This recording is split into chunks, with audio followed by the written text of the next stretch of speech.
의학은 발달하는데 왜 우리는 여전히 암에 걸릴까요? 암은 결국 몸이 노화하면서 생기는 당연한 수순이라서 오히려 의학이 발달되어 오래 살게 되었기 때문에 생기는 병이다 라는 말도 있는데요. 우리 몸속의 세포는 세포 분열과 또 분할을 통해 새로운 세포를 지속적으로 만들어냅니다. 그리고 기능을 다한 세포는 알아서 사멸 과정을 거치면서 결국 우리 몸속의 세포는 일정 수준의 세포 수를 유지하죠. 우리는 이러한 과정을 순환과 향상성이라고도 표현할 수 있는데요. 이렇게 시작과 끝이 끊임없이 순환하면서 항상성을 유지하는 겁니다. 비유를 들자면은 봄, 여름, 가을, 겨울 계절이 끊임없이 순환하면서 지구의 생태계가 일정하게 유지되는 것처럼 우리 몸 안에서의 세포도 끊임없이 순환하면서 일정 상태를 유지하는 겁니다.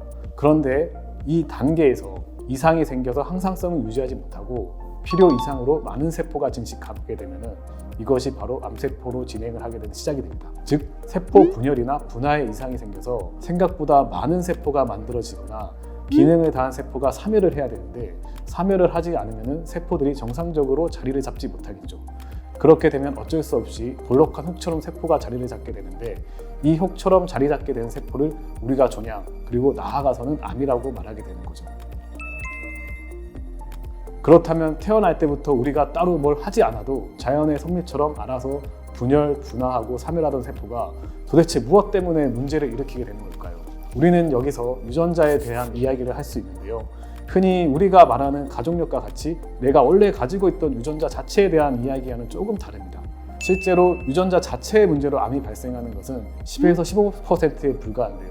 하지만 유전자 자체의 문제보다 유전자의 발현과 억제를 조절하는, 쉽게 말하는 유전자 생성의 온오프 스위치를 담당하는 제어 시스템의 문제가 더 많다는 거죠. 무슨 이야기냐면은 예를 들어 암 환자가 다양한 유전적인 문제로 암이 발생하게 되는데 대표적인 암 발생 유전자로 P53이라는 유전자가 있습니다. 거의 80%의 암 환자에서는 이 P53의 문제가 발견됩니다. 이 P53 유전자의 역할은 DNA의 손상으로 인해서 세포 분열에 문제가 생기면 수습을 하는 겁니다. 세포 분열을 잠시 멈추고 DNA 손상을 복구하거나 아니면 DNA 손상이 너무 치명적이라면 세포 사멸을 유도해서 비정상적인 세포 분열을 막는 거죠. 이 P53 유전자에 문제가 생기면 비정상적인 세포가 분열하면서 암세포로 진행되겠죠. 여기서 P54 유전자에 문제가 생기는 원인은 대부분 유전자 자체의 문제보다는 유전자 발현의 문제로 인해 생기게 됩니다. 이것을 전문 용어로는 후성 유전학적 변이라고 말합니다. 제가 듣기로는 이 몸속에서 매일 암세포가 자라고 있고 이게 저희 면역력을 통해서 제거되고 있다고 하는데 이게 맞나요? 네, 그것도 맞습니다. 우리 인체에서는 매일 3,000에서 5,000개 정도의 암세포가 실제로 자라고 있습니다. 근데 이게 왜 우리가 암으로 이어지지 않고 유지가 되냐? 그것은 우리 인체 고유의 면역력이 있어서 이러한 암세포를 적으로 인식해서 제거하기 때문에 암이 생기지 않고 유지가 되는 것입니다. 그러니 이제 면역력이 저하되면 암의 발생 확률이 매우 높아지게 되겠죠. 나이가 들면서 암이 생길 확률이 올라가는 이유도 이 면역력과 관련이 있는데요. 예를 들면 사람은 50대 이후로 접어들면 체내 면역을 담당하고 있는 흉선 호르몬이 감소하게 됩니다.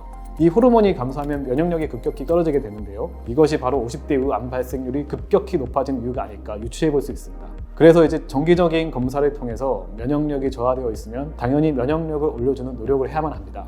면역력을 올려주기 위해서는 식습관이나 생활습관이 필수이고요. 특히나 암 환자들은 적극적으로 면역력을 올려주기 위해 환경적 요인의 개선뿐만 아니라 다양한 면역 주사제나 고주파 온열 치료와 같이 병원에서 받을 수 있는 치료를 적극적으로 병행해 주시는 것이 좋습니다.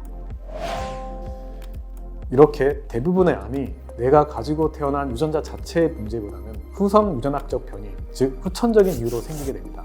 그리고 이 후천적인 요인들이 발생하지 않게 하기 위해서는 환경적 요인을 결국 잘 관리를 해줘야 됩니다. 환경적 요인만 잘 관리해 줘도 암이 발생할 확률을 매우 줄일 수가 있습니다.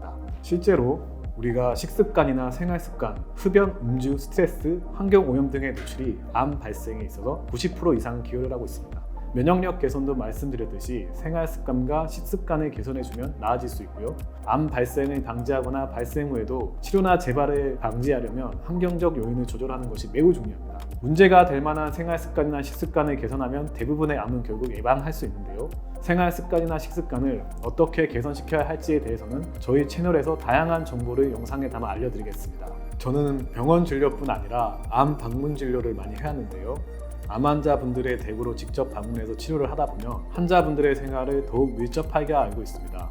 이런 오랜 경험을 통해 암 환자분들의 생활 습관 특징과 암 치료 노하우들을 많이 쌓을 수 있었는데요.